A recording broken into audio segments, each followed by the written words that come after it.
জন্মের পর যখন কোনো ব্যক্তি সাধুগুরু বৈষ্ণবের বিশেষ কৃপা লাভ করেন বা অনেক বেশি পুণ্য ফল তার থাকে, সে ব্যক্তি ভক্তিযোগ অনুশীলন করেন।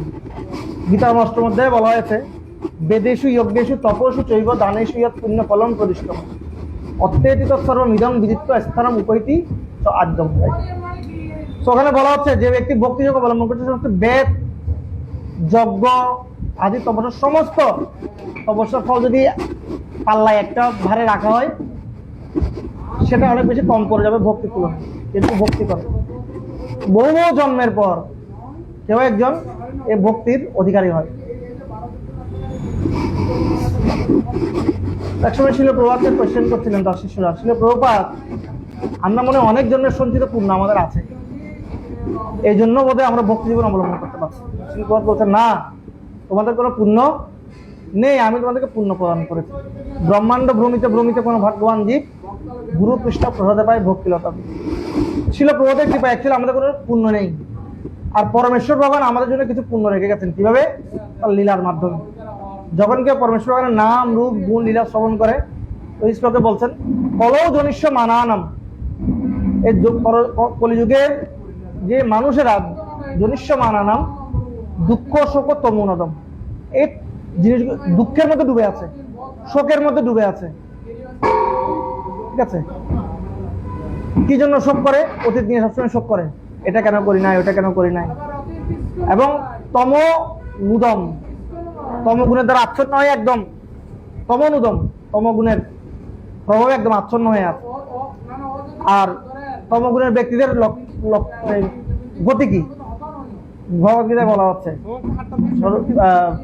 ৪র্দশ অধ্যায়ে, উর্ধ্বং গচ্ছন্তি সত্যস্তা মধ্যে তিষ্ঠন্তি রাজসা জঘন্য গুণের বৃত্তিস্য অধগচ্ছন্তি তামসা। সুতরাং আমাদের জন্য একদম অধগতি ফিক্স।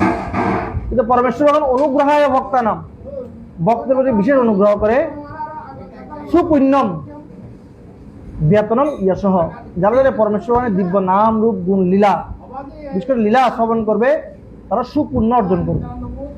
সুপুণ্য মানে পুণ্য নয়, সুপুণ্য মানে তো সুকৃতি, কারণ পুণ্য কিন্তু পাপের দ্বারা ক্ষয় হয়, কিন্তু সুপুণ্য যারা সুকৃতি এটা কখনো ক্ষয় হয় না। ঠিক একইভাবে ভগবদ্গীতায় পরমেশ্বর ভগবান গীতার ২য় অধ্যায়ের ৩১ থেকে ৪৮ নম্বর শ্লোকে পরমেশ্বর ভগবান ৩১ থেকে ৪৮ নম্বর শ্লোক বর্ণনা করার পর ৪৯ নম্বর শ্লোকে গিয়ে পরমেশ্বর ভগবান বর্ণনা করছেন, অর্জুন, আমি তোমাকে এতক্ষণ পর্যন্ত অনেক ধরনের প্রসেসের কথা বলেছি, কর্মযোগের কথা বলেছি, জ্ঞান যোগের কথা বলেছি, কর্মকাণ্ডের কথা বলেছি, কিন্তু তোমাকে আমি বুঝতে পারছি তোমার মধ্যে কোন জিনিসটা ঘুরপাক খাচ্ছে। তুমি এখনো পাপ পুণ্যের দোলাচলে ঘুরপাক খাচ্ছ, যে প্রত্যেকটা জিনিসের মধ্যে কি আছে? পাপ পুণ্যের একটা বিচার আছে। আমি যদি যুদ্ধ করি পরমেশ্বর ভগবানের কথা শুনে আমার যদি পাপ হয়, আমি তো নরকে যাব। তখন ভগবান বলছে, তোমাকে আমি এমন একটি প্রসেস বলছি যে প্রসেস অবলম্বন করলে তুমি যুদ্ধও করবে কিন্তু তোমার পাপ হবে না, বরং তুমি স্বীকৃতি লাভ করবে। আর স্বীকৃতি হচ্ছে কনস্ট্যান্ট, এটা হচ্ছে কোনো কিছু দ্বারা স্বীকৃতি ক্ষয়প্রাপ্ত হয় না। তখন পরমেশ্বর ভগবান ভক্তিযোগ বুদ্ধিযোগ সমন্বিত ভক্তি বিষয়ে ভগবান বললেন, তোমাকে আমি এমন একটা প্রসেসের কথা বলছি যে প্রসেসটা হচ্ছে বুদ্ধিযোগ বা ভক্তিযোগ, যে প্রসেস অবলম্বন করলে তোমার পাপ হবে না, পুণ্য হবে না। তখন বললেন, এটা আবার কি ধরনের কথা? পাপ হবে না, পুণ্য হবে না। পাপ হবে না এটা ঠিক আছে, কিন্তু পুণ্য না জগতে মানে পুণ্যের জন্য কার্য করছে, পুণ্য না হলে কিভাবে? বলছে, হ্যাঁ, এখানে পাপ হবে না, পুণ্য হবে না, স্বীকৃতি অর্জন হবে। যেমন শাস্ত্র বলছে, আচার্য ভগবত টিকার সময় বলা আছে, বলছে গঙ্গায় ডুব দিলে সমস্ত পাপগুলো নষ্ট হয়ে যায় আর অনেক পুণ্য অর্জিত হয়, আর যমুনায় ডুব দিলে পাপও নষ্ট হয়ে যায়, পুণ্য নষ্ট হয়ে যায়। তখন আমাদের কি ব্যাপার, তাহলে যমুনাতে স্নান করে তো পুণ্যগুলো নষ্ট হয়ে যাবে? আসলে পুণ্য নষ্ট হয়ে যায়, কিন্তু সুপুণ্য বর্ধিত হয়। সুপুণ্যম বেতনত যশঃ, আসছে সুপুণ্য বা সুকৃতি আমাদের যশ বৃদ্ধি করবে। কি ধরনের যশ? আমরা একটু উপাধি পাবো, আমরা পরমেশ্বর ভগবানের ভক্ত, আর পরমেশ্বর ভগবান ভক্ত বৎসল। তো এই গিরিগোবর্ধন পর্বত আমরা দেখতে পাচ্ছি একদম প্রথম থেকে এখানে আলোচনা হয়েছে কিভাবে পরমেশ্বর ভগবান তথাকথিত ইন্দ্র পূজা থেকে তার ভক্তদেরকে কি করলেন, তার ভক্তদেরকে তিনি নিবৃত্ত করলেন। কেননা আসলে পরমেশ্বর, আমি আগেও একটা ক্লাসে বলেছিলাম, পরমেশ্বর ভগবান দেবতা পূজার বিপক্ষে নন। পরমেশ্বর ভগবান দেবতা পূজার বিপক্ষে নন। যেমন না যে ইন্দ্রের পূজা করতে গিয়ে পরমেশ্বর ভগবান ঈর্ষান্বিত হয়েছেন, বিষয়টা এরকম নয়। পরমেশ্বর ভগবান গীতায় বর্ণনা করেছেন, তৈশ্য তৈশ্য অচলাম শব্দম তানব বিদধাম অহম। যারা যারা দেবতা পূজা করছে তাদেরকে আমি কি করি, যে অচলা ভক্তি, দেবতাদের পূজা করার জন্য সে অচলা ভক্তি আমি প্রদান করি। আবার একইভাবে পরমেশ্বর ভগবান যারা দেবতা পূজা করছে তাদেরকে মূঢ় বলেছে, মূর্খ বলেছে। মায়া অপরিত জ্ঞান না প্রপদ্যন্তে নরাধমা, বা কামশ্রেষ্ঠ ঋত জ্ঞান প্রপদ্যন্তে নরাধমা, রাইট? কামশ্রেষ্ঠ ঋত জ্ঞান প্রপদ্যন্ত অন্য দেবতা তম তম নিয়মাস্থায় প্রকৃত নিয়তাশয়। তো কিন্তু আমরা যদি ভগবত ডিপলি পড়ি, আসলে পরমেশ্বর ভগবান যারা দেবতা পূজা করে এখানে তাদের বিপক্ষে বলেননি। যারা দেবতা পূজা করছে তারা অত্যন্ত মহান। শিল প্রভুপাদকে একসময় প্রশ্ন করা হয়েছিল, আমি আগে একবার ক্লাসে বলেছিলাম, শিল প্রভুপাদ কলকাতায় প্রচুর দুর্গাপূজা হচ্ছে, তখন কলকাতায় প্রচুর দুর্গাপূজা, এর ব্যাপারে আপনি কি বলেন? শিল বলছেন ওরা নাস্তিকের থেকে অনেক বেশি ভালো। নাস্তিকেরা পরমেশ্বর ভগবানের সাকারত্বে বিশ্বাস করে না। নাস্তিক হচ্ছে মায়াবাদী, মায়াবাদী কৃষ্ণের চরণে অপরাধী। অ্যাটলিস্ট এই সমস্ত ব্যক্তিরা ভগবানের সাকারত্বে বিশ্বাস করে, যেহেতু তারা দেবদেবী পূজা করে, তারা সাকারত্বে বিশ্বাস করে। এই যে ভগবানের তারা যে বিভিন্ন দেবদেবীর পূজা করছে, সেই দেবদেবীর পূজার মাধ্যমে যে স্বীকৃতি অর্জন করছে, সেই স্বীকৃতির ফলে তারা একসময় ভগবত ভক্ত পরিণত হবে, ওদের একটা আশা আছে। কিন্তু যারা নাস্তিক ওদের কোনো আশা নেই, কারণ ওরা এত অপরাধী। পরমেশ্বর ভগবান ওদেরকে কখনোই ভক্তি করার অনাদৃত ইস্মন, একটা শ্লোক আছে না, প্রধানরি অঙ্গ্রয় একটা শ্লোক আছে খুব সুন্দর। তারা পরমেশ্বর ভগবানের শ্রীচরণের আদর করতে পারে না, অনাদর করে। যেহেতু তারা অনাদর করে, সেহেতু তারা পতন্তি অধ, তারা তাদের পতন হয়। তাহলে প্রভুপাদ বা ভগবান কাদেরকে কামশ্রেষ্ঠ রীতি জ্ঞান প্রপদ্যন্ত অন্য দেবতা বা অবুদ্ধয় বলেছেন? ভাগবত ডিপলি যদি আমরা পড়ে আমরা দেখবো আসলে অবুদ্ধ বলেছেন যারা ভক্তির প্রসেস অবলম্বন করছেন তাদের। যারা অলরেডি ভক্তিযোগ অবলম্বন করছেন, ভক্তিযোগ অবলম্বন করা সত্ত্বেও, পরমেশ্বর ভগবানকে সর্বকারণে পরম কারণ জানা সত্ত্বেও, যারা অলরেডি ভক্তিযোগকে অ্যাকসেপ্ট করেছে, অ্যাকসেপ্ট করার পরেও কোনো ব্যক্তি যদি পরমেশ্বর ভগবান বিনা, কৃষ্ণ বিনা অন্য কোনো দেবদেবতা শরণাপন্ন, সে হচ্ছে মূঢ়, সে হচ্ছে কামশ্রেষ্ঠ ঋতজ্ঞান, সে হচ্ছে অবুদ্ধয় অচেতস, তৃতীয়তে 31 নম্বর শ্লোকে বর্ণনা করেছে। তাদেরকে ভগবান বলছেন। কিন্তু যারা এমনিতেই সকাম কর্মের রত, ভক্তিযোগ অবলম্বন করছে না, তারা দেবতা পূজা করছে, দ্যাটস ওকে। তাদেরকে আমাদের কখনো আমাদের কোনো বাক্যের দ্বারা হার্ট করা উচিত নয়। এতে করে তারা পরবর্তীতে ভক্তির যদি তাদের কোনো কি থাকে, অপরচুনিটি থাকে, সে অপরচুনিটি থেকে তারা বঞ্চিত হবে। কারণ ভক্তদের প্রতি তাদের কি আসবে, ভক্তদের প্রতি তাদের নেগেটিভ মনোভাব আসবে। এরকম আমাদেরকে অনেকে বলে, প্রভু আপনাদের ইস্কন মন্দিরে যেতে ভালো লাগে। আমাকে অনেকেই বলেছে পার্সোনালি, কেন আপনাদের মন্দিরে প্রচুর তর্কাতর্কি করে ভক্তরা, প্রচুর কথা বলে, আর শুধু নিজেদেরটা চাপিয়ে দিতে চায়। এটা আমার খুব খারাপ লাগে। এবং একজন আমার শ্রদ্ধাবান ভালো ভক্ত জব করে, একাদশী করে, সেও বলছে, চট্টগ্রাম থেকে ট্রান্সফার হয়ে অন্য একটা ডিস্ট্রিক্টে গেছে, সে বলছে এখানে একজন ভক্ত আছে, উনি কম কথা বলে, আমি ওনার সাথে একটু ব্যাংকার, ওনার সাথে আমি কথাবার্তা বলি। অন্যান্য ভক্তের সাথে আমি তেমন একটা আগেও অন্যান্য ভক্তের সাথে আমি তেমন একটা কথা, বেশি কথা বলে, বেশি টকেটিভ, এরকম বলে। আসলে তাই আমাদের এই জন্য প্রচার করার ক্ষেত্রে খুব বেশি সাবধান হতে হবে। কারণ আমাদের মতো প্রচার নয়, জগতের মানুষের মতো প্রচার। আমি যে প্রোডাক্টটা বিক্রি করছি, কাস্টমার কিভাবে প্রোডাক্টটা পেতে চায়, সেভাবে কাস্টমারকে প্রোডাক্টটা দিতে হবে। এই জন্য ভগবদ্গীতায় পরমেশ্বর ভগবান বলছেন, যারা বুদ্ধিমান মানুষ, তারা কখনো, যারা সকাম কর্মে রত আছেন, তাদের বুদ্ধিকে কখনো তারা বিভ্রান্ত করে না। একটা শ্লোক আছে 6ষ্ঠ অধ্যায়ে সম্ভবত। যারা জগতের মানুষ, জগতের নর্মাল যারা মানুষ আছে, তথাকথিত মানুষ আছে, যারা অলরেডি হাইয়েস্ট প্রসেস অবলম্বন করছে, তারা কখনো তাদের বাক্যের মাধ্যমে, তাদের কর্মের মাধ্যমে তাদের বুদ্ধিকে বিচলিত করবে না। তাদেরকে কখনো বলা যাবে না আপনি যে প্রসেসটা করছেন এটা ভুল। তাহলে তারা কি করবে, তাদের ভক্তিযোগের যদি কোনো অপরচুনিটি থাকে, তারা সেটা হারাবে। তাহলে আমাদেরকে এমনভাবে কর্ম করতে হবে যাতে করে তারা আমাদেরকে দেখে নিজেরাই বুঝতে পারে। আপনি যদি মন্দিরে ইনভাইট করেন, প্রসাদ পাওয়ান, মন্দিরে ভগবানের এত দিব্য সেবা দর্শন করে মানুষ এমনিতেই বুঝতে পারবে বাইরের মন্দিরগুলোর সাথে এই মন্দিরের কি পার্থক্য,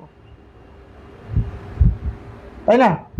প্রতিদিন যখন ভগবানকে মাঝে মাঝে সে ভগবানকে দর্শন করতে আসবে, ওদেরকে ভক্তরা কীর্তন করছে, ভক্তদের লাইফ স্টাইল, কোনো কথা নেই, কিন্তু দেখছে শুধু অবজার্ভ। আমি যখন প্রথম ভক্তি জীবনে আসছি, আমাকে কেউ কিছু বলে আসলে প্রচার করছে এরকমটা নয়, আমি মন্দিরে গিয়ে ভক্তদের লাইফ স্টাইল দেখে আমি খুব অভিভূত হয়ে গিয়েছিলাম। কত সুন্দর লাইফ স্টাইল, কি সুন্দর বিগ্রহ, কি সুন্দর সেবা, প্রসাদের আগে মন্ত্র বলছে, তিলক করছে, দণ্ডবত প্রণাম করছে, ওয়াও নাইস কালচার। এই ধরনের কালচার আমি থাকতে চাই। তো এই জন্য বলা হচ্ছে action is louder than word, action is louder than word. বাক্যের থেকে কথার চেয়ে অ্যাকশনের পাওয়ার অনেক বেশি। তো যাই হোক, তো পরমেশ্বর ভগবান আসলে ইন্দ্রের প্রতি ঈর্ষান্বিত ছিলেন না। পরমেশ্বর ভগবান যেহেতু তিনি সুপ্রিম পার্সোনালিটি অফ গড, তিনি বুঝতে পারছিলেন ইন্দ্র মদান্ধ হয়ে গেছে, গর্বান্ধ হয়ে গেছে, গর্বে অন্ধ হয়ে গেছে, তার মধ্যে অনেক প্রাউড চলে আসছে। তো পরমেশ্বর ভগবান বলছেন আমার ওর প্রাউডটাকে, ওর দর্পটাকে চূর্ণ করতে হবে, আর এই দর্পটাকে চূর্ণ করার জন্য ওর পূজাকে আমাকে বন্ধ করতে হবে। এটা ইন্দ্রের জন্য, ইন্দ্রের প্রতি ঈর্ষান্বিত নয়, বরং ইন্দ্রের জন্য একটা ট্রিটমেন্ট ছিল। কিন্তু পরমেশ্বর ভগবানের কথা শুনে যখন নন্দ আদি গোপেরা এই ইন্দ্রকে পূজা করতে অস্বীকার করলেন, গোবর্ধন পূজার জন্য প্রিপারেশন, তখন ইন্দ্র অনেক বেশি ক্রোধান্বিত হয়ে গেলেন। আর ক্রোধান্বিত এসে বলছেন তার ক্রোধটা কৃষ্ণের প্রতি ছিল না, তার ক্রোধটা ছিল গোপেদের প্রতি। কৃষ্ণ তো একটা ছোট্ট বালক, ও না হয় উল্টাপাল্টা কিছু বলেছে, বাট এই গোপেরা এত বছর ধরে আমার পূজা করে আসছে, নন্দ এত ট্যালেন্টেড একটা ব্যক্তি, ইন্টেলিজেন্ট ব্যক্তি, ও কিভাবে আমার পূজা বন্ধ করে দিল একটা ছোট বাচ্চার কথা শুনে? আর ওদের এখন এখন অনেক টাকা পয়সা হয়ে গেছে, জন্য ওদের অনেক বেশি অহংকার হয়ে গেছে। আসলে অনেক সময় আমরা নিজেদের ফেসটা অন্যদের মধ্যে দেখি, ঠিক আছে? ইন্দ্র ছিল মেনলি গর্বান্ধ, মদান্ধ, কিন্তু সে মনে করছে গোপেরা অনেক বেশি অহংকারী হয়ে গেছে। সো তখন তিনি অত্যন্ত ক্রোধান্বিত হয়ে সম্বর্তক নামক মেঘকে আমন্ত্রণ করলেন। আমন্ত্রণ করে বললেন তোমার যত শক্তি আছে সমস্ত শক্তি দিয়ে প্রতিহত করো ওদেরকে, ওদের সমস্ত যজ্ঞকে ভণ্ডুল করে দাও, ওদের সমস্ত আয়োজনকে ভণ্ডুল করে দাও, এবং শুধু তুমি নাও, তুমি করো, এবং আমি তোমার পিছনে পিছনে আসছি আমার ঐরাবত নিয়ে। আমি এমন অবস্থা সৃষ্টি করব, এমন ডিজাস্টার আমি সৃষ্টি করব, যাতে করে ওদের পরবর্তী প্রজন্মের পর প্রজন্ম আমার কথা স্মরণে রাখে। তো এখানে হরিবংশে বলা হচ্ছে যখন এবার সম্বর্তক মেঘ পুরো গোবর্ধনকে আচ্ছাদিত করে ফেলেছেন, তখন পরমেশ্বর ভগবান তার যোগমায়া দ্বারা এটা উপলব্ধি করতে পেরেছিল। তখন পরমেশ্বর ভগবান যেখানে অবস্থান করছিলেন গোকুল থেকে কিন্তু নন্দগ্রাম থেকে গোবর্ধনের দূরত্ব আছে, কিন্তু পরমেশ্বর ভগবান তখন সবাইকে বললেন, সবাইকে খবর পাঠালেন তার সখাদেরকে দিয়ে, যে সবাইকে বলো খুব দ্রুত অনেক বেশি বান আসতে যাচ্ছে, অনেক বেশি বৃষ্টি হবে, সবাই যেন গোবর্ধনের সবাই চলে আসে তাদের সমস্ত আয়োজন নিয়ে। আর এদিকে প্রচুর বর্ষণ অলরেডি শুরু হয়ে গেছে, কিন্তু পরমেশ্বর ভগবানের যোগমায়া সমাহারিকা বিশ্বনাথ চক্রবর্তী ঠাকুর বর্ণনা করছেন, সে সমাহারিকার অংশের, সমাহারিকা হচ্ছে পুরো ভগবানের যোগমায়া শক্তির একটি অংশ। যোগমায়ার অনেকগুলো অংশ রয়েছে, তার মধ্যে একটি অংশের নাম হচ্ছে সমাহারিকা। সেই অংশের মাধ্যমে গোপিকারা এবং গোপেরা যখন সমস্ত অ্যারেঞ্জমেন্ট গুলো, তাদের প্রস্তুতি সমস্ত দ্রব্যগুলো নিয়ে গোবর্ধনে আসছিলেন, তারা কেউ বৃষ্টিতে স্নাত হয়নি। চারিদিকে বৃষ্টি হচ্ছে, কিন্তু তারা কেউ স্নাত হয়নি, কেননা ভগবানের যে অন্তরঙ্গা শক্তি, সেই অন্তরঙ্গা শক্তি যোগমায়া তাদের উপর একটা আচ্ছাদন ক্রিয়েট করেছিল। এবং পরমেশ্বর ভগবান সবার আগে দৌড়ে তার সখাদেরকে নিয়ে সে গোবর্ধন উপস্থিত হল। গোবর্ধন উপস্থিত পরমেশ্বর ভগবান কি বললেন, শ্লোক একটা খুব গুরুত্বপূর্ণ, দুইটা ওয়ার্ড আছে, তিনটা ওয়ার্ড আছে, আসলে ওয়ার্ড বেশ কয়েকটাকে বর্ণনা করা যাবে। প্রথমটা হচ্ছে গোবর্ধন অচলম। এখানে গোবর্ধনকে বলা হচ্ছে অচলম। গোবর্ধন তো মুভ করতে পারে না, অচলম মানে হচ্ছে যার মুভমেন্ট নাই, যাকে তার জায়গা থেকে সরানো যায় না, ফিক্সড। পর্বত মানে হচ্ছে অচল, পর্বত আরেক নাম হচ্ছে অচল। কিন্তু সে পর্বতকে পরমেশ্বর ভগবান তার ইতিযুক্ত হস্তে না বাম হাতের কনিষ্ঠাঙ্গুল দিয়ে তিনি কি করেছেন। এখানে আরেকটা ওয়ার্ড খুব ইম্পর্টেন্ট, দধার লীলায়া বিষ্ণু ছত্রাকম ইব বালক। এই শ্লোকে তাৎপর্য বলা হয়েছে ছাতার মতো, কিন্তু হরিবংশের টিকায় বর্ণনা করা হয়েছে ছত্রাক, একটা ছোট্ট বালক, যেমন একটা মাশরুমকে, মাশরুম দেখতে কেমন একটা ছাতার মতো, একটা ছোট বালক যেমন একটা মাশরুমকে ভেবে তুলে নেই, ওটা ওর জন্য বেশি কঠিন পরিশ্রমের কিছু নয়। ঠিক পরমেশ্বর ভগবানও তার বাম হাতের কনিষ্ঠাঙ্গুল দিয়ে ছত্রাকম, ছত্রাকের মতো করে, মাশরুমের মতো করে পুরো গোবর্ধনকে তুলে ফেলেছেন। যদিও গোবর্ধন অচল, গোবর্ধনকে তার জায়গা থেকে নড়ানো যায় না। গোবর্ধনের মহিমা বর্ণনা করে ভাগবতে বলা হয়েছে হন্তায় দ্রিয় বলা হরিদাস গরিয় রাম কৃষ্ণ চরণ প্রমোদ স্পর্শ। ঠিক আছে, গোবর্ধন হন্তায় অবলা হরিদাস বরীয়, গোবর্ধন পর্বতকে পরমেশ্বর ভগবানের হরিদাস বরীয় শ্রেষ্ঠ সেবক বলে বর্ণনা করা হয়েছে। কারণ পরমেশ্বর ভগবানের অন্য সমস্ত যারা সেবক আছে তারা বিভিন্ন বিভিন্ন রসে পরমেশ্বর ভগবানের আরাধনা করেন। কেউ বাৎসল্য রসে আরাধনা করেন, কেউ মাধুর্য রসে, কেউ সখ্য রসে, কেউ শান্ত, দাস্য, সখ্য, বাৎসল্য, মাধুর্য, 5 প্রকার রসে, ভিন্ন ভিন্ন রসে। কেউ শান্ত রসে, যেমন গোবর্ধনের গাছপালা, যমুনা দেবী গোবর্ধনের, তারা কোন রসের ভক্ত? শান্ত রসের ভক্ত। যমুনা দেবী 2 রসের ভক্ত। কখনো শান্ত রস, যখন পরমেশ্বর ভগবান যমুনা দেবীকে আস্বাদন করেন, বাট যমুনা দেবী যখন বিদ্রোহী প্রকটিত হন তখন তিনি মাধুর্য রসের ভগবানের সাথে লীলাবিলাস করেন।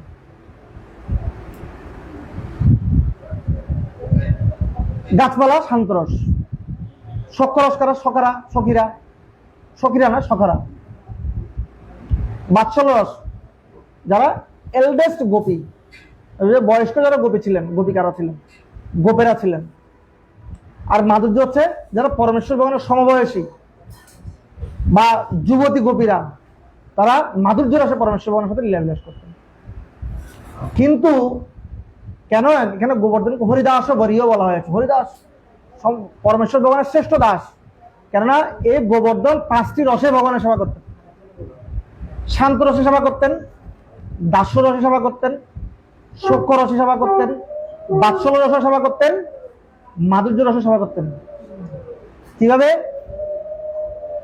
যখন পরমেশ্বর ভগবান সে বৃন্দাবনে প্রবেশ করতেন তখন পরমেশ্বর ভগবানকে গাছেরা ছায়া দিয়ে, দুর্বাঘাসেরা নরম হয়ে, জগন্নাথ বলদেব সুভদ্রা মহারানী কি, যে রাধা মাধব বৃন্দ কি, নরম হয়ে যেত দুর্বাঘাস গুলো, তারা এভাবে শান্ত রসে ভগবানের সেবা করতেন। আর দাস্য রসে পরমেশ্বরকে পানি শুয়ে বেশ কন্দমূলই, এভাবে বিভিন্ন পরমেশ্বর যখন যা লাগে, পানি, জল, শুয়ে বস, কন্দমূল, বিভিন্ন গাছের রস, এগুলো দিয়ে পরমেশ্বর ভগবানের সেবা করতেন। যখন পরমেশ্বর ভগবান ঘুমাতে চাইতেন, যে মায়ের কোলে ঘুমায় শিশু, পরমেশ্বর ভগবান সেবা গোবর্ধনের কোলে পরম আদরে ঘুমাতেন। এবার বাৎসল্য রসে গোবর্ধন সেবা করতেন। আর মাধুর্য রসে যখন ভগবান রাসলীলা করেছেন তখন গোবর্ধন সেই মাধুর্য লীলা অংশগ্রহণ করেছেন, এই জন্য 5টি রসে। তো যাই হোক, পরমেশ্বর ভগবান তার হাত দিয়ে লীলা শক্তির মাধ্যমে, কোন শক্তি? লীলা শক্তির মাধ্যমে এই পুরো গোবর্ধনকে ধারণ করেছেন। আর কার্য শক্তির মাধ্যমে হাতটাকে ভেবে দিয়েছেন। কার্য শক্তির মাধ্যমে পরমেশ্বর ভগবান হাতটাকে কোমরে দিয়েছেন, আর এক হাতে গোবর্ধনকে ধারণ করেছেন। তো বুঝাচ্ছেন আমি ঠিক সুপ্রিম পার্সোনালিটি গড অমনিপোটেন্স, আমার জন্য এটা এমন বেশি কিছু নয়, কার্য শক্তি পরমেশ্বর ভগবানের। আর এটা দ্বারা ভগবানের ঐশ্বর্য প্রকাশিত হয়। যেমন ভগবানের এক বিগ্রহ আছে, বিট্টল ভগবান এভাবে দাঁড়িয়ে আছে না, আপনারা দেখেছেন, অনেকে পান্ডার ঘুরে গেছেন যারা, বিট্টল ভগবান এভাবে দাঁড়িয়ে আছে। বিট্টল ভগবান এভাবে দাঁড়িয়েছে 2টা অর্থ, সেটা হচ্ছে ভগবান তার ঐশ্বর্যকে প্রকাশ করছেন, আর ভগবান বলছেন যে যারা আমার চরণে আশ্রয় গ্রহণ করেছেন তাদের জন্য ভবসমুদ্র বেশি নয়, কোমর সমান। ভবসমুদ্র এমনিতে অকুল, কিন্তু যারা আমার আশ্রয় গ্রহণ করে তাদের জন্য ভবসমুদ্র কোমর সমান। আর কোমর সমান জলে যে কেউ খুব দ্রুত কি আনন্দে পার হতে পারে। তেমনি করে পরমেশ্বর ভগবান তার ভক্তদেরকে রক্ষা করার জন্য গোবর্ধনকে তো লঘু বৈষ্ণব প্রসূনিতে জীব গোস্বামী পাদ বর্ণনা করছেন যে ভগবান এত উপরে গোবর্ধনকে তুলেছেন, যদি তিনি ছোট কিন্তু এত উপরে তুলেছেন সেটা মেঘরাশিকে স্পর্শ করছে। এটা এত উপরে পরমেশ্বর ভগবান তুলেছেন এই জন্য যে যাতে পুরো বৃন্দাবনবাসীরা ভালোভাবে বৃন্দাবনকে দর্শন করতে পারে, তাদের বৃন্দাবন দর্শনে যেন কোনো কি না হয়, কোনো ত্রুটি না হয়, এভাবে লেখা আছে। এবং বৃহৎ বৈষ্ণব প্রসূনিতে সেম কমেন্টারি এভাবে লেখা আছে। এবং পরমেশ্বর ভগবানের তার কার্যশক্তির মাধ্যমে বৃষ্টি হচ্ছে, বৃষ্টির যদি উপরে ছায়া থাকে কিন্তু নিচ দিয়ে তো পানি আসে, সেটার মাধ্যমে সেটা বন্যা হতে পারে, ডুবে যেতে পারে, কিন্তু সেখানে কোনো জল আসছে না। পরমেশ্বর ভগবান তার ক্রিয়াশক্তি বা কার্যশক্তির মাধ্যমে পুরো গোবর্ধনের আশেপাশে এমন শক্তি বিস্তার করেছেন যাতে করে সেখানে কোনো জল প্রবেশ করতে না পারে। কিন্তু পরমেশ্বর ভগবান মনে মনে চিন্তা করলেন তার লীলা শক্তির মাধ্যমে আমি যদি এভাবে বেশিক্ষণ এভাবে গোবর্ধন পর্বত ধরে রাখি, আর তিনি সেখানেও ভিন্ন ভিন্ন ব্যক্তিদের সাথে ভিন্ন ভিন্ন রস আস্বাদন করছেন। সকাল রাতে তিনি শুক্র আস্বাদন করছেন ধারণ করে রাখার পর। জীব গোস্বামী তো আরেকটা জিনিস বর্ণনা করেছেন, ভগবান যখন এই গোবর্ধন পর্বত উপরে তুলে ধরেছেন তখন মধ্যখান থেকে একটা অংশ ছুটে পড়ে গেছে। কোথায়? গোবর্ধন থেকে একটা পাথর ছুটে পড়ে গেছে, আর সেটা মধ্যে পড়েছে। আর পরমেশ্বর ভগবান সেই পাথরের উপর দাঁড়িয়ে কিন্তু গোবর্ধন পর্বতকে কি করেছেন, অন্যদের থেকে উঁচু হতে হবে ভগবানকে না, তো এই জন্য ভগবানের লীলা শক্তি, সে পাথরের উপর দাঁড়িয়ে সে গোবর্ধনকে ধারণ করেছে। গোবর্ধনের মধ্যে একটা হোল ছিল। তো এইভাবে সখীদের সাথে তিনি চোখের মাধ্যমে মাধুর্য আস্বাদন করছেন। সখীরা চিন্তা করছে ওয়াও কৃষ্ণ কত বড় বীর, ঠিক আছে। সখারা চিন্তা করছেন ওয়াও আমাদের কৃষ্ণ অনেক পাওয়ারফুল। কিন্তু মা যশোদা চিন্তা করছেন আরে আমার ছেলে নন্দবা চিন্তা করছে ও পারবে না, ওরা এত শক্তি নেই, খাওয়া দাওয়া কম করে। তখন ভগবান তার লীলা শক্তি চিন্তা করলেন আমি যদি অনেকক্ষণ ধরে ধরে রাখি তাহলে সবাই আমাকে আমার পদ্ধতির যে রস সেটাকে হারিয়ে ফেলবে, তারা আমাকে তাদের থেকে আলাদা করে চিন্তা করবে। পরমেশ্বর ভগবান কি করলেন, একটু করে গোবর্ধনকে হারিয়ে দিলেন। তখন এলডেস যারা ছিল তারা চিন্তা করছেন এই এখন ফেলে দিবে গোবর্ধনকে, রস আস্বাদন করছেন বাচ্চল রস। তখন নন্দ বাবা যশোদা নন্দ বাবা এবং অন্যান্য সমস্ত সিনিয়র গোপেরা লাঠি নিয়ে কি করছেন, ওকে ঠেকা দিয়েছেন যে আমরা কি করছি। তখন মনে মনে আসছে না, যশোদাও বলছেন আরে আমাদের কৃষ্ণ এই গোবর্ধন ওর কি এত শক্তি আছে, খাওয়া দাওয়াই করে না সারাদিন, ওর এত শক্তি কোথা থেকে। নন্দ ছিল বিদায়, নন্দ মশাই ছিল বিদায়, অন্যান্য সিনিয়র গোপেরা ছিল ঠেকা দিয়েছে বিদায়, তারা কি করেছে গোবর্ধন। এবার পরমেশ্বর ভগবান বিশেষ রস আস্বাদন করেছেন এই গোবর্ধন শিক্ষার মাধ্যমে। এবং 5 ধরনের রস ভগবান ভিন্ন ভিন্ন জায়গায় 5 প্রকারের রস ভিন্ন ভিন্নভাবে আস্বাদন করতেন। সে 5 প্রকারের রস গোবর্ধনের শেল্টার থেকে একই সাথে আস্বাদন করেছেন। এই জন্য গোবর্ধনকে বলা হচ্ছে হরিদাসবরীয়, কারণ তিনি পরমেশ্বর ভগবানকে একই সাথে 5টি রস আস্বাদন করার সুযোগ প্রদান করেছেন। আবার অনেক জায়গায় পরমেশ্বর গোবর্ধনকে বলা হচ্ছে গোবর্ধন ভগবান স্বয়ং, ভগবানের হৃদয় থেকে গোবর্ধন প্রকাশিত হয়েছে। এটি কোনো সাধারণ পর্বত নয়। তো যাই হোক, তো পরমেশ্বর ভগবানকে গোপবালকেরা, গোপবাসীরা, বৃন্দাবনবাসীরা তারা এক অদ্ভুত রূপে, সৌম্য রূপে দর্শন করেছিলেন। এই জন্য সেদিন ছিল নেত্র উৎসব। সেদিন ছিল গোবর্ধনবাসীদের জন্য এক বিশাল নেত্র উৎসব। আর পরমেশ্বর ভগবান আনলিমিটেড ভোগ সেদিন গ্রহণ করেছেন। আজকেও নেত্র উৎসব।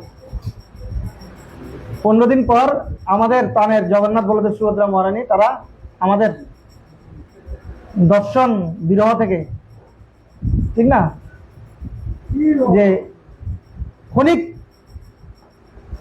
ক্ষণিক গোপীদের ক্ষণিক বিরহ তারা কোটি কোটি যুগ মনে করতেন। কিন্তু হয়তোবা আমার এরকম হয়নি, আপনারা জগন্নাথ সেবক আপনাদের হয়েছে। বিশাল বিরহ ছিল। আজকে জগন্নাথ আমাদের সেই দীর্ঘ অপেক্ষার অবসান ঘটিয়ে আজকে আমাদের সামনে আবির্ভূত হয়েছেন। আজকে নেত্র উৎসব। পরমেশ্বর ভগবান তার নেত্র দিয়ে বিশাল বিশাল, জগন্নাথের নেত্র বড় হয়ে গেছে নাকি, আগে থেকে অনেক বড় হয়ে গেছে। তাহলে বোঝা যাচ্ছে পরমেশ্বর ভগবান এবার আগে থেকে অনেক বেশি কৃপালু, আগে থেকে অনেক বেশি দুঃখ হরণ করবেন। তিনি আমাদেরকে অপলক নয়নে দর্শন করতেন, কারণ তিনিও ভক্ত বিরহে ছিলেন আর আমরাও ভগবানের বিরহে ছিলাম। আর এতদিন 15 দিন ধরে পরমেশ্বর ভগবান ভালো করে খেতে পারেনি। গোবর্ধনে পরমেশ্বর ভগবান যেভাবে খেয়েছেন, আজকে পরমেশ্বর ভগবান সেভাবে খাবেন, আমার সেটা আশা করি। নেত্র উৎসব এবং আছে গুন্ডিচা মার্জন। শ্রী চৈতন্য চরিতামৃতে গুন্ডিচা মার্জনের বিশাল শ্লোকের অনেকগুলো শ্লোকের মাধ্যমে বর্ণনা করেছে কিভাবে মহাপ্রভু স্বয়ং ভগবান তিনি কিভাবে গুন্ডিচা মার্জন করে সবাইকে শিক্ষা দিয়েছেন কিভাবে আমাদের গুন্ডিচা মার্জন করা উচিত। গুন্ডিচা মার্জন মানে আসলে অর্থাৎ নিজের হৃদয় মার্জন, আর পরমেশ্বর ভগবান নিজে লিডিং দিয়ে সেখানে গুন্ডিচা মার্জন করেছেন। বলছেন মহাপ্রভু ছিলেন একজন গুন্ডিচা লীলার আসলে অনেকগুলো শিক্ষা আছে, এটা নিয়ে একটা স্পেশাল ক্লাস হতে পারে। পুরো ম্যানেজমেন্ট তিনি সেখানে কিভাবে গুন্ডিচা মার্জন আছে, তিনি কি করতে আগে সবাইকে খবর দিয়ে রেখেছেন যে কি কি জিনিস আগে থেকে আনতে হবে। এমন এক গুন্ডিচা মার্জনের দিন আমরা খুঁজবো কোথায় ঝাড়ু, কোথায় মপার, কোথায় না, আগের দিন সবকিছু সেখানে একত্র করা হয়েছে। তারপর হচ্ছে পাত্র, সবাইকে আগে একটি পাত্র দেওয়া হয়েছিল, জলের পাত্র। সেই কালচার এখনো জগন্নাথপুরীতে আছে, সেখানে এখনো ঝাড়ু পাওয়া যায়, মাটির পাত্র পাওয়া যায়, সেখানে জল ভরে ভক্তরা। আর মহাপ্রভু স্বয়ং বিভিন্ন দলে ভাগ করে দিয়েছেন কে কি দলে সেবা করবেন। মহাপ্রভু বলছেন কে কত পরিশ্রম করেছে সেটা বোঝা যাবে কিভাবে, কে কত ময়লা একত্রিত করতে পেরেছে, তাহলে বুঝবে কে কত এফোর্ট দিয়েছে। এটা তারা আর বিভিন্ন সেগমেন্টে ভাগ করে দিয়েছেন, কে কারা জল আনবে, জল এনে জল ঢালবে, কারা মার্জন করবে। মহাপ্রভু নিজেই মার্জনে লেগে গেছেন, নিজের কাপড় দিয়ে তিনি কি করেছেন, মার্জন করেছেন। কোন জিনিসটা মার্জন করেছেন ভগবানের কোন জিনিসটা মার্জন করেছেন, মানে গৃহমন্দির গর্ভমন্দিরে তিনি মার্জন করেছেন মহাপ্রভু। আর এভাবে করে তিনি পুরো, আমরা যদি গুন্ডিচা লীলাটা পড়ি সেখানে বিভিন্ন খুব সুন্দর লীলা আছে, কিভাবে তিনি ভক্ততা আনন্দ আস্বাদন করছেন। মহাপ্রভু নিজের চোখের জল দ্বারা, চোখের জলের মাধ্যমে সিক্ত করে সেই গুন্ডিচা মন্দিরকে তিনি কি করেছেন, মার্জন করেছেন। এখনো সেখানে প্রতি বছর গুন্ডিচা মার্জন হয়। আজকের দিনে আমরা গত বছর গিয়েছিলাম, তো বাইরের ভক্তরা মার্জন করাটা একটু টাফ, বাইরে মার্জন করতে হয়, কিন্তু ভিতরে যারা আন্ডার আছেন ওনারা মার্জন করেন। মানে বাইরে জল পাওয়া যায়, ঘটি পাওয়া যায়, সেগুলো দিয়ে বাইরে থেকে ভক্তরা মার্জন করতে পারে জল দিয়ে। তবে করে গুন্ডিচা মার্জন আমাদের জন্য একটা বিশেষ সুযোগ। আগামীকাল পরমেশ্বর ভগবান আমাদের গুন্ডিচা মন্দিরে প্রবেশ করবেন। সুতরাং ভগবান যেখানে যাচ্ছেন, প্রাইম মিনিস্টার যদি কোথাও যায় সেখানে কেমন 15-20 দিন আগে থেকে সেখানে ঘষা মাজা রং সবকিছু করা হয়, ঠিক একইভাবে সেই জিনিসটা মাথা রেখে আমাদেরও উচিত আজকের দিনে এই বিশেষ সুযোগ গ্রহণ করা, ভগবানের মহা ক্লিনিং গুন্ডিচা মার্জনে যাতে আমরা অংশগ্রহণ করি, সেটা আমাদের হৃদয়কেই ক্লিন করবে আলটিমেটলি। সেভাবে করে আজকে বিশেষ আমরা 3টা বিষয় নিয়ে আলোচনা করলাম। একটা হচ্ছে ভগবানের গোবর্ধন লীলা, কিভাবে তিনি ভক্ত বৎসল এবং 5টি রসে গোবর্ধন লীলার মাধ্যমে তার লীলা শক্তি এবং ক্রিয়া শক্তির মাধ্যমে তার ভক্তদের সাথে লীলা বিলাস করেছেন, আদান প্রদান করেছেন। ভগবান কিভাবে দেবতা পূজার বিপক্ষে নয়, ভগবান দেবতা পূজার পক্ষে, কিন্তু কাদের দেবতা পূজা করা উচিত, কাদের দেবতা পূজা করা উচিত নয়, এটা আমরা জানলাম। ভক্তরা কিভাবে তাদের বাক্যের দ্বারা যারা সকাম কর্মের অর্থ তাদের বুদ্ধিকে বিভ্রান্ত করবে না, সেটা আমরা জানলাম। এবং কিভাবে আমাদের প্রচার করা উচিত সেটা আমরা জানলাম। এবং কিভাবে পরমেশ্বর ভগবান তার লীলা শক্তির মাধ্যমে গোবর্ধন রস আস্বাদন করছে সেটা আমরা জানলাম। এবং আমরা অল্প বিস্তর নেত্র উৎসব এবং গুন্ডিচা মার্জন নিয়ে জানলাম। গুন্ডিচা মার্জন নিয়ে চৈতন্য বিশাল বর্ণনা রয়েছে, আপনারা চাইলে আজকের দিনে সেটা পড়তে পারেন। এটা নিয়ে 1.5-2 ঘন্টা স্পেশাল কাজ করতে পারেন। তো কারো কোনো প্রশ্ন থাকলে করতে পারেন। হরে কৃষ্ণ। কারো কোনো প্রশ্ন আছে এই বিষয়ে, কারো কোনো সাজেশন, কারেকশন, ফিডব্যাক? জয় জগৎগুরু শিল প্রভুপাদ কি।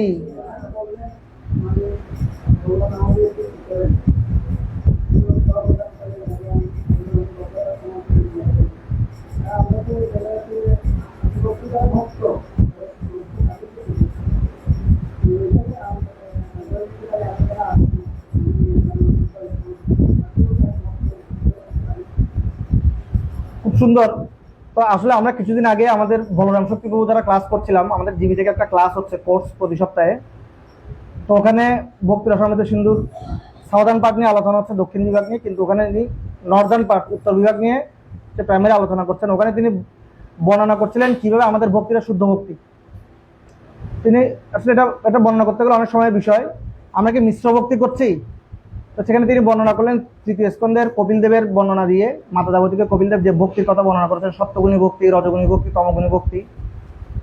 সেখানে কিছু লক্ষণ বর্ণনা আছে, সেখানে কিছু গোল আছে, যারা সত্যগুণী ভক্তি করছে তাদের কিছু গোল আছে। যারা রজগুণী ভক্তি করছে, যেমন তাদের গোল হচ্ছে আমি ফেমাস হতে চাই, আমি পপুলার হতে চাই, এজন্য আমি ভক্তি করি, এটা রজগুণী ভক্তি। তমগুণী ভক্তি হচ্ছে কারোর প্রতি ঈর্ষান্বিত হয়ে ভক্তি করা। সত্যগুণী ভক্তি হচ্ছে জগতের দুঃখ থেকে মুক্ত হয়ে সুখ পাওয়ার জন্য ভক্তি করা। তিনি আমাদেরকে জিজ্ঞেস করছিলেন, আপনার কি কারো এই গোলগুলো আছে? এই গোলগুলোর জন্য আপনারা কেউ জব করেন? আমরা বলছি আমরা এই গোলগুলোর জন্য জব করি না। তখন তিনি বর্ণনা করেন, তাহলে আপনারা কেউ মিক্স ডিভোশন করছেন না, আপনারা সব বৈধিভক্তি করছেন। বৈধিভক্তিটার মধ্যে আমরা 100% কৃষ্ণ কনসাস থাকতে পারি না। প্রশ্ন আসলো, আমরা বৈধিভক্তি করছি কিন্তু but we are not 100% Krishna conscious. যেখানে সনাতন গোস্বামী বলেছেন শততম স্মর্তব্য বিষ্ণু বিস্মৃতব্য না যাওয়া উচিত। শততম সেটা হচ্ছে ভক্তি, শততম স্মর্তব্য বিষ্ণু। আমরা 24 আওয়ার্স বিষ্ণুকে স্মরণ করতে পারছি না, তাহলে আমরা কি পিওর ভক্তি করছি? তখন তিনি সনাতন গোস্বামীর এই শ্লোকের উপর জীব গোস্বামীর কোট দেখালেন। এখানে শততম মানে নট 24 আওয়ার্স, এখানে শততম মানে হচ্ছে এভরিডে। জীব গোস্বামী সেখানে কোট দিচ্ছেন যে every second anybody cannot be Krishna conscious. ঠিক আছে, তো সেখানে এখানে শততম অর্থ যদি এভরি সেকেন্ড বোঝানো হয়, তাহলে যে জিনিসটি ইম্পসিবল একটা জিনিসকে কারোর জন্য উপস্থাপন করা কখনো ভক্তির অঙ্গ হতে পারে না। তখন সনাতন জীব গোস্বামী বলছেন এখানে শততম মিনস হচ্ছে এভরিডে আপনি কখনো না কখনো কৃষ্ণ কনসাস কিনা। হ্যাঁ, প্রতিদিন আমি কোনো না কোনোভাবে কৃষ্ণ কনসাস, কিছুক্ষণের জন্য হলেও, then you are doing pure devotion. তো অনেকে বলছে ভক্তি করতে গিয়ে আমরা সবাই ডিস্ট্রাকশনে পড়ে যাই, আমাদের নিয়ম কানুনগুলো ভালোভাবে পালন করতে পারছি না। কোয়েশ্চেনটা ওইটাই। তো প্রভু একটা খুব সুন্দর উদাহরণ দিয়েছে, যেমন কেউ আইআইটি পরীক্ষার জন্য প্রিপারেশন নিচ্ছে, তার গোলটা কি? আইআইটিতে তাকে টিকতে হবে, গোলটা হচ্ছে আইআইটিতে টিকতে হবে তাকে। কিন্তু দেখা যাচ্ছে সে দুপুরবেলায় ফুটবল খেলছে। এখন কেউ তাকে জিজ্ঞেস করছে, কি ব্যাপার তুমি আইআইটির জন্য প্রিপারেশন নিচ্ছ, আবার ফুটবল খেলছো, তোমার সামনে আইআইটি পরীক্ষা? বলছে আমার আইআইটি পরীক্ষাটা আমি ভুলে যাইনি, এবং আমার একটা রুটিন আছে, আমার রুটিন অনুযায়ী আমি ভালো করে পড়ালেখা করছি, মাঝে মাঝে আমি একটু খেলি। বুঝা যাচ্ছে? তো বলছে একইভাবে ভক্তির মধ্যে মাঝে মাঝে এই ধরনের ডিস্ট্রাকশন চলে আসতে পারে, বাট চিন্তা করতে হবে ভক্ত তার গোলে ফিক্সড কিনা। ভক্ত তার গোলে ফিক্সড কিনা, আমি ভগবত ধামে যেতে চাই, আমি কৃষ্ণকে ভালোবাসি, কৃষ্ণ পরম পুরুষোত্তম, এবং এই ভক্তির প্রসেস হাইয়েস্ট। যদি এই ধরনের শ্রদ্ধা কারো থাকে তাহলে সেটা পিওর ডিভোশন, এবং ধীরে ধীরে এই যে ডিস্ট্রাকশন তার মধ্যে আসছে এটা দূর হয়ে যাবে। তখন তিনি উদাহরণ দিলেন শ্রীমদ ভাগবতম থেকে এবং জীব গোস্বামী পাদের কোট থেকে, পরমেশ্বর ভগবান doesn't C the activity but the শ্রদ্ধা। পরমেশ্বর ভগবান কোন ভক্তের অ্যাক্টিভিটিকে দর্শন করেন না, তার অন্তঃস্থিত শ্রদ্ধাকে দর্শন করেন। ভক্তির প্রসেসের প্রতি, আচার্যবৃন্দের আচরণের প্রতি তার কি পরিমাণ শ্রদ্ধা রয়েছে, সে শ্রদ্ধা ধরে অকুণ্ঠ হয়, তখন সেটা হচ্ছে পিওর ডিভোশন। যদিও সে মাঝে মাঝে ফল ডাউন করছে, নিয়মকানুন পালন করতে পারছে না। উদাহরণ দিয়েছে এরকম একটা রিয়েল এক্সাম্পল দিয়েছে উনি। একসময় চৌপাটিতে একজন ভক্ত আসতেন, তিনি ছিলেন চেন স্মোকার। চেনে কোন একজন ভক্ত তাকে প্রচার করেছে। চেন স্মোকার মানে কি ধরনের চেন স্মোকার? সে সিগারেট খাওয়ার জন্য দিনে মাত্র একটা দিয়াশালাই ব্যবহার করতো। কয়টা দিয়াশালাই? একটা, মানে একটা সিগারেট থেকে আরেকটা সিগারেট ধরাই, দিয়াশালাই শুধু একটাই ব্যবহার করে। সেই ব্যক্তিকে প্রচার করেছে ট্রেনে কোন একজন ভক্ত। এখন সে চৌবাড়িতে প্রতিদিন মঙ্গল আরতিতে আসে, কিন্তু মঙ্গল আরতির পূর্বাষ্টমের পর তাকে দেখা যায় না। আবার হরে কৃষ্ণ মহামন্ত্র শুরু হলে আসে, অষ্টমের পরে তারপর হরে কৃষ্ণ মহামন্ত্র শুরু হলে আসে। আবার যখন শিক্ষাষ্টকম বৃন্দা আরতি শুরু হয় তখন তাকে দেখা যায় না, আবার শিক্ষাষ্টকের সময় আসে।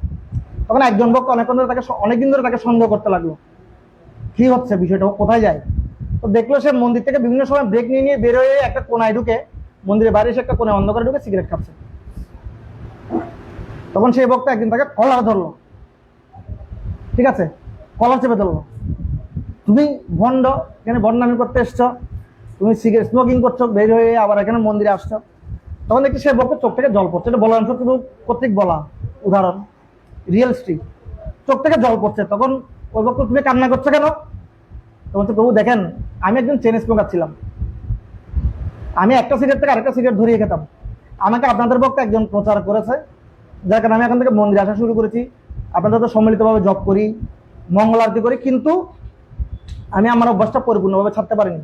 বাট আমার দৃঢ় বিশ্বাস, প্লিজ আমাকে প্রভু এভাবে সবার সামনে নিয়ে গিয়ে অপমানিত করবেন না প্লিজ টু।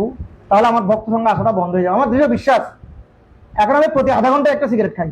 আগে কন্টিনিউ সিগারেট খেতাম, এখন প্রতি আধা ঘন্টায় একটা সিগারেট খাই। আমার বিশ্বাস আমি যদি আরো কিছুদিন ভক্ত সঙ্গে থাকি এটা আরো কমবে, এবং একসময় আমি এই স্মোকিং থেকে মুক্ত থাকতে পারবো। তখন ওই ভক্তটা কলার ছেড়ে দিয়ে বললো, ভক্ত সঙ্গের প্রতি আমার যে শ্রদ্ধা, যে বিশ্বাস, তার চেয়ে তো ওর বিশ্বাস আরো বেশি highest, is better than me. এই জন্য বলছেন, জীব গোস্বামী বলছেন, Lord doesn't C the activity but the শ্রদ্ধা। তবে যদি কারো দৃঢ় শ্রদ্ধা থাকে, প্রাথমিকভাবে সেই নিয়ম কানুনগুলো এত স্ট্রিক্টভাবে পালন করতে না পারলে, মানে মধ্যে ডিস্ট্রাক্টেড হয়ে গেলেও যদি ভক্তির প্রতি দৃঢ় শ্রদ্ধা, দৃঢ় বিশ্বাস থাকে, ভক্ত সঙ্গের প্রতি দৃঢ় বিশ্বাস থাকে, তাহলে সে আলটিমেটলি সাকসেস লাভ করবে। সেই জন্য বলার ফুকুও তার কাছে বলছিলেন, এই জন্য আমরা ভক্তদেরকে যেন তাদের অ্যাক্টিভিটি দিয়ে কখনো যাচ না করি। তখন তিনি শ্রীমদ ভগবদ্গীতা শ্লোক বললেন, যে বলে না যে ভক্ত যদি খুব দুরাচারী হয় তাকে যেন আমরা ভক্ত বলে মনে করি। বিভিন্ন শ্লোক তিনি কোট করেছেন, সাধুর বসা মন্তব্য সম্যক ব্যবস্থিত হিসাব। তো আমাদেরকে ভক্তদের অ্যাক্টিভিটি থেকে যাচ করা উচিত নয়, তাদের শ্রদ্ধা, তাদের বিশ্বাস, তারা তাদের প্রচেষ্টা দেখে আমাদেরকে তাদের যাচ করা উচিত, তারা কতটা প্রচেষ্টা করছে। তো এবার যদি আমরা বিশ্বাসের সাথে যুক্ত থাকি, তাহলে টুমোরো আমরা শুদ্ধ ভক্ত পরিণত হতে পারবো। আমার রাইট টু জয় জগৎ বিশ্বল প্রভুপাদ কি